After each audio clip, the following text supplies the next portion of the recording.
Hey folks, Lindsey Nicholson with Sports Psychology Solutions back in the building. We're at the Horatio Williams Foundation 9th Annual Classic, and it's been a great day. We have some great games right now. We have North Farmington playing River Rouge, a fairly close game, but we have the victorious Clarkston.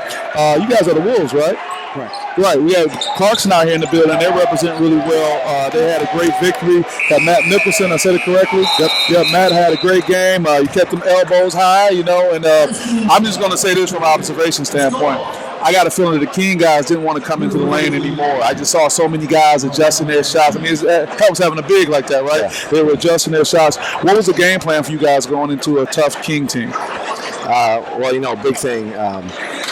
Kings does a really good job pressuring, getting up in the full court trapping. So we wanted to make sure we did a good job taking care of the basketball. At times we struggled with it tonight, but overall I thought we did a pretty good job.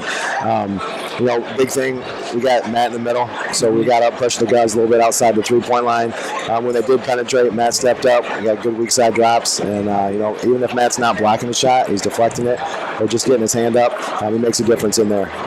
Sometimes guys got to pull up for a jumper or readjust their shot or kick it out. That's they seem to do it. And it doesn't seem like the team is totally relying on his defense. Everyone's kind of playing a role because you say if he does what he's supposed to do and the people don't do what they're supposed to do, it's still going to be a breakdown. Correct. Yeah, that's it. Yeah. Matt, what do you think? What's your take on the game and how you feel about everything? I feel like our team did a great job playing the way they were supposed to. The game plan that we planned felt like it forever because of the reschedule. So that's right. It's been about 10 days. Yeah. But we came out and executed. The energy on the bench was great. Energy on the court was great. So came out and did what we needed to. Yeah, you guys traveled really well. You had a lot of supporters here. What is it like, Coach, when you come into an environment that could potentially have the hostility just because it's an exciting game, a lot of people are here? How do you kind of get yourself worked up for that?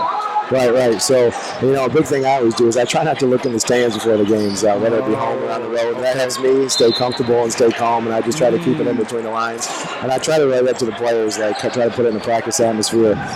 Just come out and play, stay between the lines, try not to get up in all the hype with the fans. But, we travel well, and our fans do a great job on the road and obviously at home. Yeah, that's an excellent technique from a mental toughness standpoint. Matt, before your coach told you not to do that, would you always be looking in the stands like this to see who's around? No, not really. I always focused on the game, and I didn't really look in the stands. Okay, go ahead. Make a quick transition before we wrap up. We just obviously talked about mental toughness, how important that is, and we get that.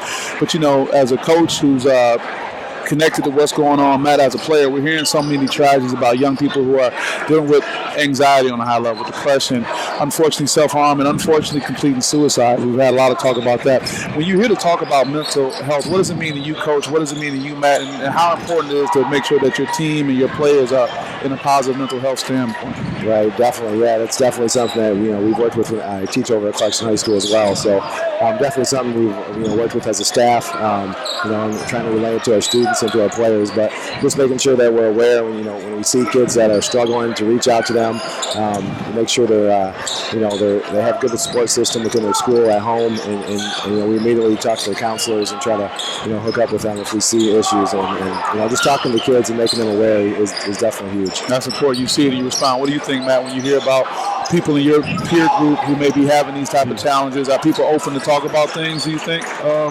I feel like they are if they know you're there to help, listen and help them, try and help them. It's definitely gotten better throughout the years with all the awareness and everything that's happening. So the awareness is helping you. Yeah, I feel like it's definitely helping.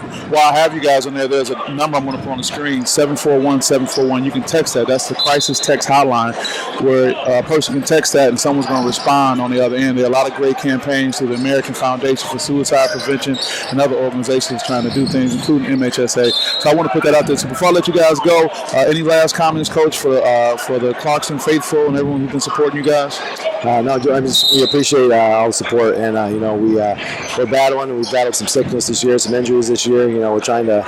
There hasn't been a whole lot of games. We're putting together 4 quarters. We keep talking to the guys about that. But we just got one of our players back from mono, and he's just getting back into it. A guy that contributed a lot for us last year, Mike DePillo. We're winning, but we realize that we haven't reached our full potential yet, and we're still talking to the guys about that. Getting better one day at a time, and just finding that continuity. That's important. Matt, you got anything to sign off with? We know. You're good to go. You guys are good, Coach. Always a pleasure talking to you. Thanks. Best of luck. We'll see you guys. That's right, folks. Lindsey Huddleston with SPS back in the building on Southwest Side Detroit. How do you hit a free throw? How do you finish strong? That's important. But the other part of the spectrum is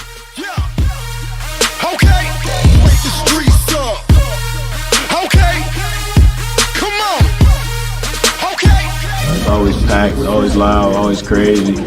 So it's a tough place to play in. You gotta go in there with a mindset. So I'll be in there tomorrow. That's really my motivation. Is I want to be like Gabe Brown. Gabe Brown shoots like